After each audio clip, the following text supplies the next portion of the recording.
Salam sejahtera, sekarang saya akan menerangkan tentang definisi dan fokus kajian. Pertama sekali, hutang isi rumah merujuk kepada jumlah pinjaman kewangan yang dimiliki oleh sesebuah isi rumah seperti pinjaman perumahan, kenderaan, peribadi dan juga kad kredit. Peningkatan hutang ini boleh memberi kesan kepada kestabilan kewangan keluarga. Seterusnya, taraf perkahwinan memainkan peranan penting dalam mempengaruhi tahap hutang isi rumah. Individu yang telah berkahwin biasanya mempunyai lebih banyak tanggungan keluarga dan komitmen kewangan berbanding individu bujang. Selain itu, saiz isi rumah juga mempengaruhi beban hutang. Semakin ramai ahli keluarga dalam sesebuah isi rumah, semakin tinggi perbelanjaan harian seperti makanan, pendidikan dan penjagaan kesihatan. Berdasarkan kajian lepas, peningkatan kos sara hidup, pertambahan ahli keluarga dan komitmen keluarga menyebabkan isi rumah lebih cenderung menggunakan pinjaman atau kredit untuk menampung perbelanjaan harian. Oleh itu, kajian ini dijalankan untuk mengenal pasti hubungan antara taraf perkahwinan, saiz isi rumah dan beban hutang isi rumah. Seterusnya, kita beralih kepada bahagian penyataan masalah. Isu utama yang dikaji dalam projek ini ialah masalah ketidakseimbangan antara jumlah pendapatan dengan lonjakan komitmen hutang bulanan yang terpaksa ditanggung oleh institusi keluarga. Melalui data respon yang dianalisis, kami menemui satu anomali atau keanehan con hutang yang sangat kritikal melibatkan golongan ibu atau bapa tunggal. Bagi kategori saiz isi rumah yang kecil, ketua isi rumah yang berstatus bercerai atau berpisah didapati menanggung beban hutang bulanan yang sangat tinggi.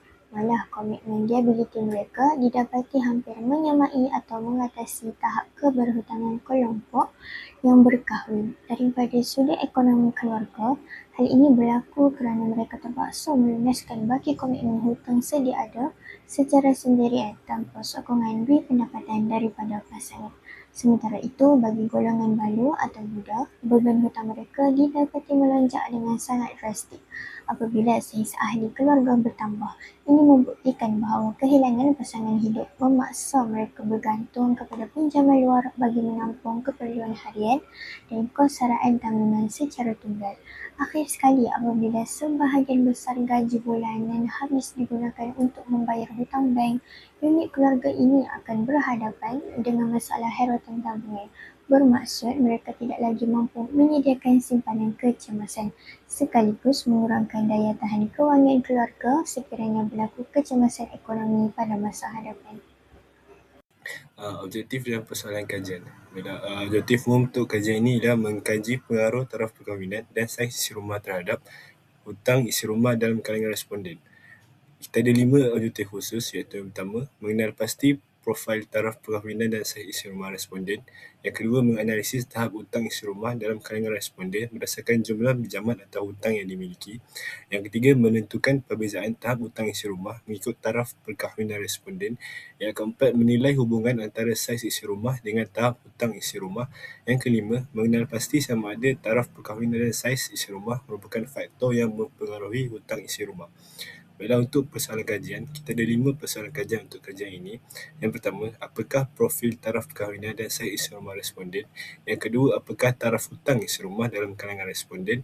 Yang ketiga, adakah terdapat perbezaan tahap hutang isi rumah berdasarkan taraf perkahwinan responden? Yang keempat, adakah terdapat hubungan antara saiz isi rumah dengan tahap hutang isi rumah? Dan yang kelima, adakah taraf perkahwinan dan saiz isi rumah mempengaruhi hutang isi rumah?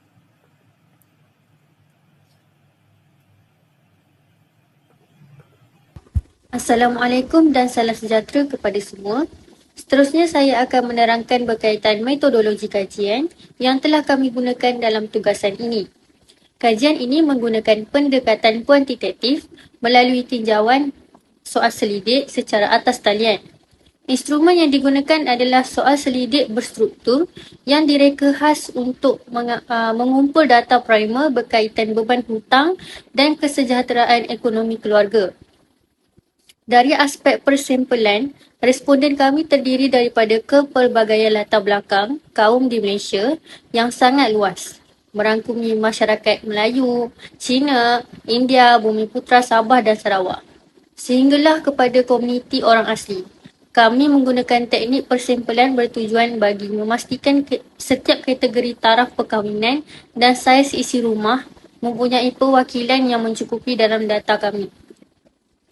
Soal selidik ini dibahagikan kepada 4 bahagian utama, iaitu bahagian A untuk data demografi, bahagian B bagi melihat struktur keluarga dan saiz isi rumah, bahagian C mengukur status sosioekonomi dan bahagian D yang paling kritikal iaitu mengukur profil beban hutang seperti pinjaman perumahan, kenderaan dan kad kredit.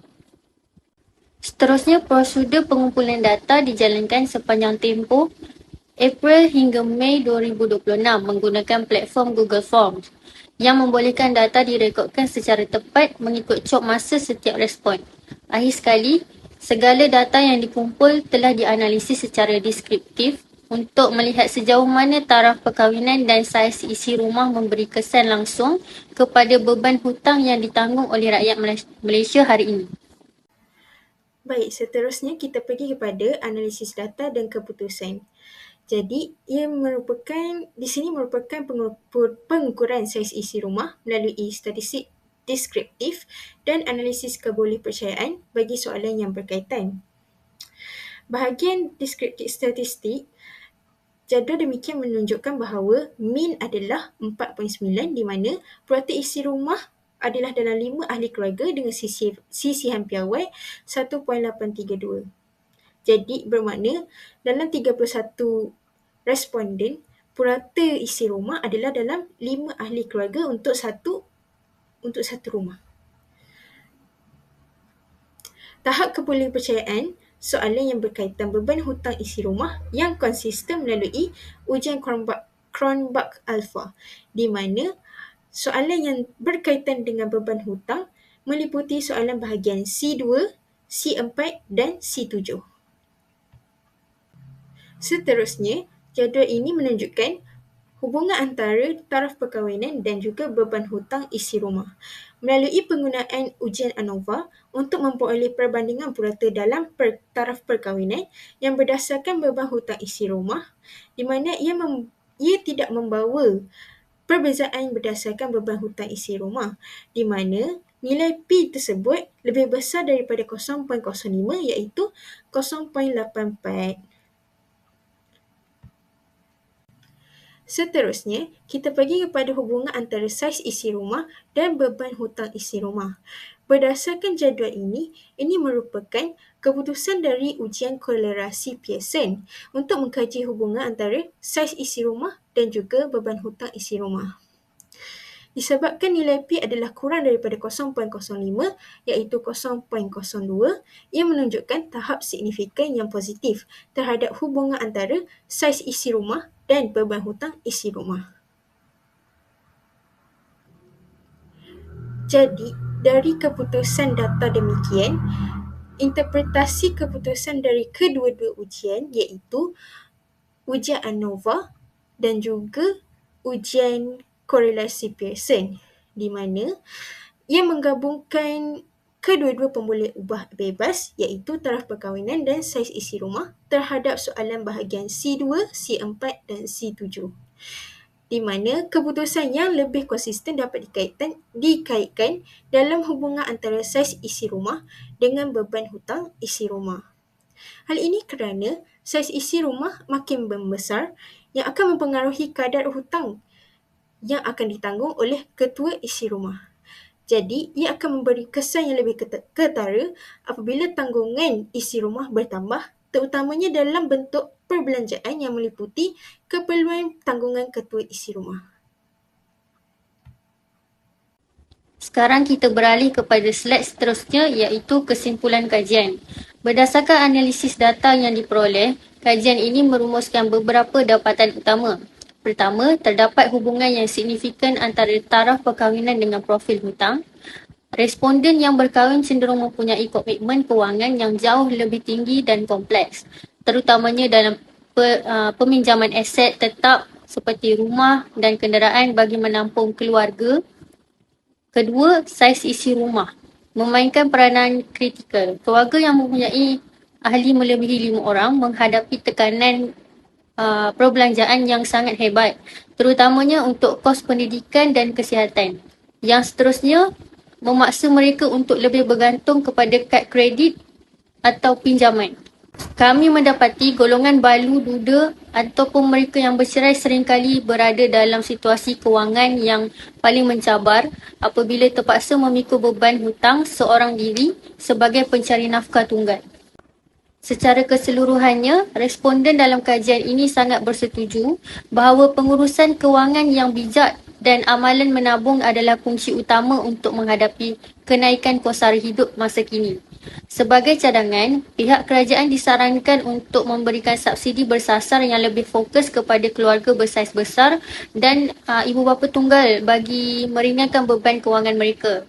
Rumusannya, taraf perkahwinan dan saiz isi rumah sememangnya memberi impak besar kepada kestabilan ekonomi sesebuah keluarga dan perhatian sewajarnya perlu diberikan bagi menjamin kesejahteraan hidup yang lebih lestari di Malaysia.